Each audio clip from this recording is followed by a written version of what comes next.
Let's continue drawing the graphs of the toolkit functions. We just finished f of x equals x cubed a few moments ago. Let's look at the next example. F of x equals the square root of x. And let's set up a table of values here. Now, when x is 0, square root is 0. Sometimes people say radical 0 for this is 0. The radical symbol, or the square root symbol, means a positive square root only in this situation. So there's only one positive square root we're looking for here. 1, radical 1 is, square root of 1 is 1. 2, radical 2. Now here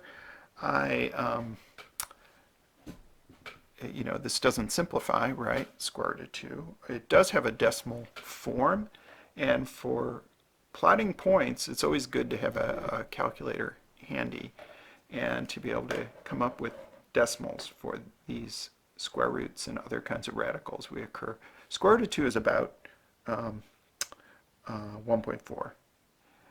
4, I am just jumping right to 4. Square root of 4 is 2. 9, square root of 9. I could fill in more values if I wanted to, is 3. And now another observation I want to make here is if we try to plug in a negative number, like negative 1, square root of negative 1 is not a real number. And if I try to plug in negative 2, square root of negative 2 is not a real number. We don't allow imaginary numbers, if you're familiar with those. We will talk about them later in this course. But imaginary numbers never occur on a graph, so only real numbers. So there are no points on this graph when x is negative, only when x is 0 or positive. Let's go ahead and set up our graph grid here. Now, I kind of want to again, get up to fairly large x values here. I'm not so worried about negative x values because I don't have any points to plot when x is negative.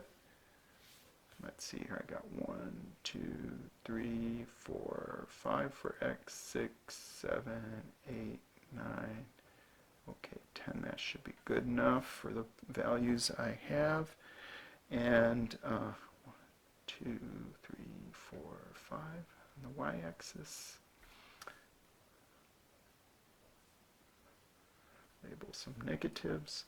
And I want to plot 0, 0, 1, 1, 2, about 1.4. So 2, about 1.4. 4 is going to be 2. And let's see, I put it in the wrong place. Oopsie. There we go. The magic of a little bit of white tape.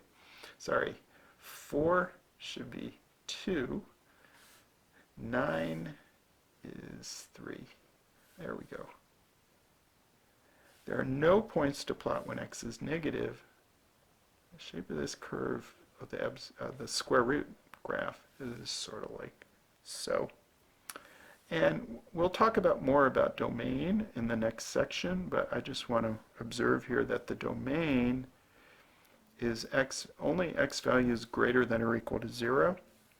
In interval notation, we're going to write that as square bracket 0, comma, infinity, parentheses. The other functions we've looked at in the toolkit all have domains that consist of all real numbers. This is an example of a function whose domain is not all real numbers. We cannot plug in negative numbers. So there's the square root of x graph.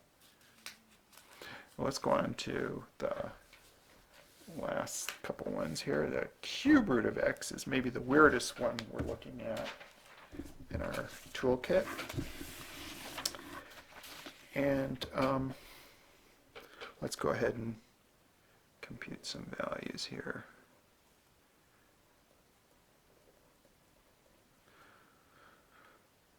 Now I'm going to make life a little bit easier for myself. Well, all right, not totally. Cube root of 0 is 0. 1, if I plug in 1, cube root of 1 is 1. You know, I know 8 is 2 cubed, so I can take the cube root of 8 is 2. But I guess I'm just gonna work with some decimals also in this graph. If I plug in 2, cube root of 2, now you want to know how to do cube roots on your calculator, so if you can't figure that out, let me know and I'll help you out. Cube root of 2 is about 1.25. That'll help me plot that point. I'm also going to do cube root of 3. I think we talked about cube root of 3 already in here. That's about 1.44. Now, what about negatives? So this is an important point. If we try to plot negative values, the cube root of negative 1 is perfectly well defined. That's negative 1. The cube root of negative 2 is perfectly well defined. That's about negative 1.25, just the opposite of the cube root of positive 2. So the cube roots of negative numbers, there's no problem with that. Those are defined, those are real numbers. Cube root of negative 3 is about negative 1.44. So they come out to be negative. They're not the same as the roots of positives, but they exist, all right? And now I'm going to try to draw my graph here. So set up an x-axis and a y-axis.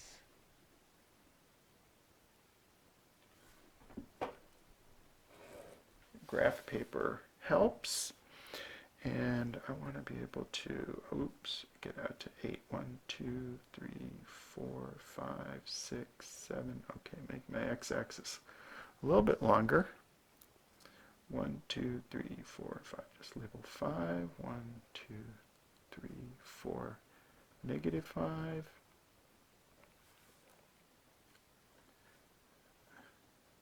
That's 2, 4. Negative 2, negative 4. I have the point 0, 0, 1, 1, 8, 2, 2, 1.25 about, so just a little bit above there. 3, 1.44, so a little bit higher. Negative 1, negative 1. It's right there. Negative 2, negative 1.25, negative 3, 1.44.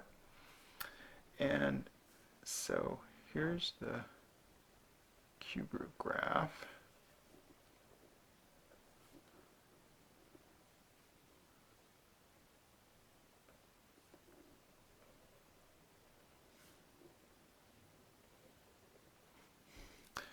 Okay, this graph is related to the cube graph. We're gonna talk about y a little further on. We already did the cube graph earlier. I don't want to use the word inverse function yet because we're going to talk about that later. And also notice this graph has origin symmetry, actually. That can be verified using the test, or we could just turn our graph upside down and verify that we have exactly the same shape. And I want to just note it too here, the domain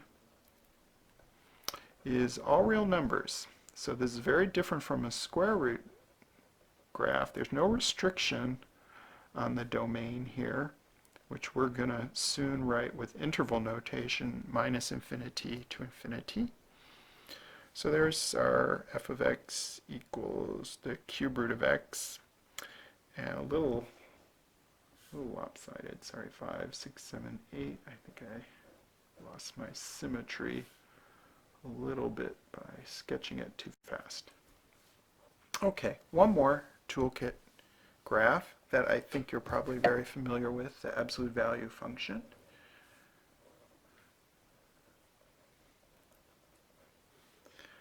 Zero, 1, 2, 3, 4. absolute value of 0 is 0. Absolute value of 1 is 1. Absolute value of 2 is 2. Of 3 is 3. Of 4 is 4.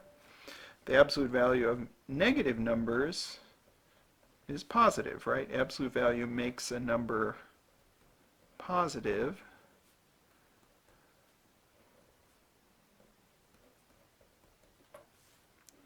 Might as well put negative 4 on our list. And so let's sketch the absolute value graph. One thing about the absolute value graph is that it's always on or above the x-axis. We never get negative y coordinates.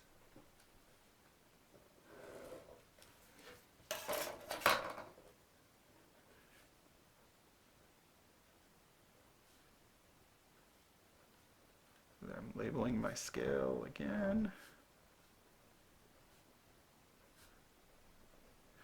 Okay, so 0, 0, 1, 1, 2, 2, 3, 3, 4, 4, negative 1, 1, negative 2, positive 2, negative 3, positive 3, negative 4, positive 4. The absolute value graph has this perfectly pointed V shape. It really is pieces of two lines coming together in a V. There's no curve to it at all. We could plot more points at like 1/2 or 1.5 or 1.1 or 1.2. They would line up exactly like so.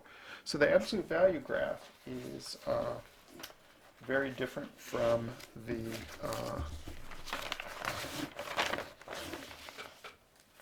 where's my y equals x squared graph? Oh, I thought I had that handy.